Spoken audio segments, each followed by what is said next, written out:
morning, friends.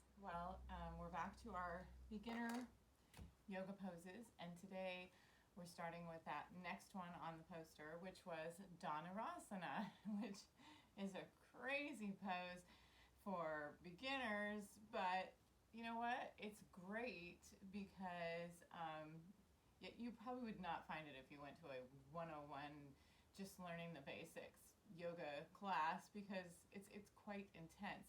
The reasons are the benefits are fabulous. It works on the gut because you're on those organs, those internal organs there. You're giving them a bit of a massage. They're getting detoxed. They're getting worked out. It helps tone those belly muscles. Also, it really strengthens the back. It really helps build strength and flexibility in that back. But it's also very intense. So always want to be super careful with any modifications for that. And you always want to do a counter, which would be like a child's pose, to make sure you get that back nice and stretched out again from having bent it in one direction. You always want to go the opposite and get that stretch going. So I'm going to show you, obviously I can't do bow pose on both sides because I can't grab my ankle with this hand, but I will show you the one side. We always want to repeat both sides, so I'll do some kind of modification on the other side just so I don't have a muscle, I don't walk in circles all day. So basically I always like to have a little extra padding on the floor underneath my pubic bone, just because it's a bone right against the floor, and so I like to have a little extra padding, so I put a blanket or pad under that. And the point is, when you can be comfortable where you're at, then you can get into the pose, keep the integrity of the pose, and really gain the benefits. You don't want to be fighting discomfort or pain or end up with weird bruises and be like, that pose is terrible. You want to find the ultimate realization of it in your own body. So a good way that you can begin just to get that stretch in the back, well, I'm doing it right now, basically. I'm laying here on my stomach. My elbows are right underneath my shoulders, and I'm getting a really good back bend right here. And like you said, you want to make sure those elbows are just as wide as your shoulders and right underneath your shoulders. And then you're lifting up with that heart, and those shoulders are pressed down away from those ears, and you're in the Sphinx pose, and you're just relaxed on the top of your feet. That's a good place to begin. And then you always want to lay down and put one side of your face or the other side of your face or your forehead on the floor and just let everything kind of relax. And take a nice deep breath. And another thing that we can do to begin to come into a sort of a bow and get those benefits of the bow pose is you can bend one knee, or you can bend both knees. And then as you're doing this, then you're lifting up through that heart, and those knees are lifted up, just sort of relaxed up there. You're not putting a lot of stress and don't want to get any cramps in the back of those thighs, but you're just lifting up. Even that waist is expanding a little bit as you press those shoulders down away from the ears. We're lengthening that neck. Make sure that you're not torquing it. I'm sort of looking up at the camera right now, but make sure it's a nice long line of energy and it doesn't feel any strain. Also, you can see I have a yoga strap around my foot. So I can begin, if I like, to take that. And I can take it, I can stay on one elbow here and just sort of pull. You're getting a lot of stretch in that thigh now, another benefit. You're really strengthening and lengthening those thigh muscles.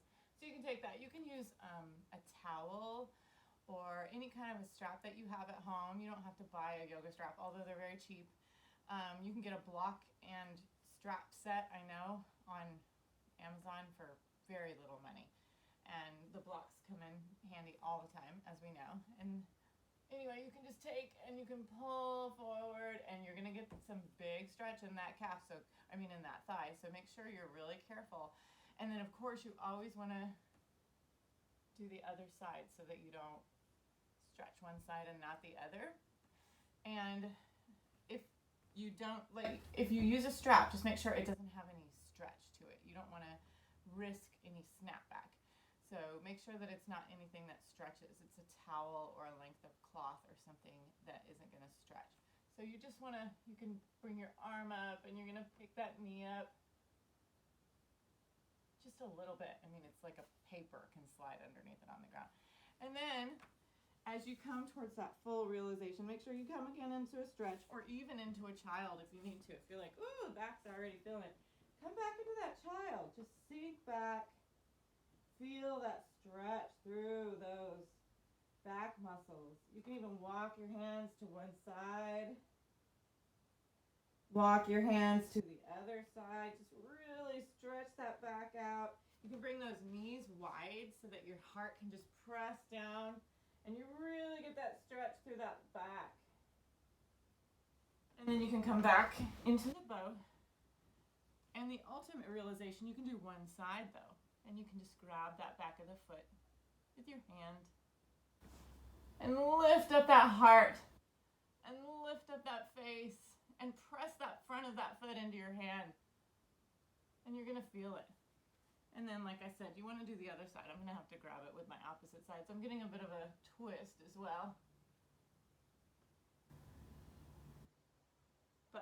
And then ultimately, if you can grab both. And then lift. And then just feel yourself kind of rocking there. You can gently give those internal organs a bit of a massage. You're lifting that heart high. You're pressing those feet into your hands. And you're getting that full bow pose. So enjoy anything along the way. Just remember that when you're done, always make sure you come back up into a nice child, stretching and lengthening those muscles that you've worked so hard on. And you can even come up and roll that spine up as you stand up. So just have some fun with it. Try the strap, try some cloth. I always have a little bit of padding underneath because it's kind of a bony area and it can be sore afterwards. So just be careful. Do anything you need to do to make yourself comfortable. Guard that back, strengthen that back. Give it a try. Have a great day in bow pose. Dhanurasana. Namaste, y'all.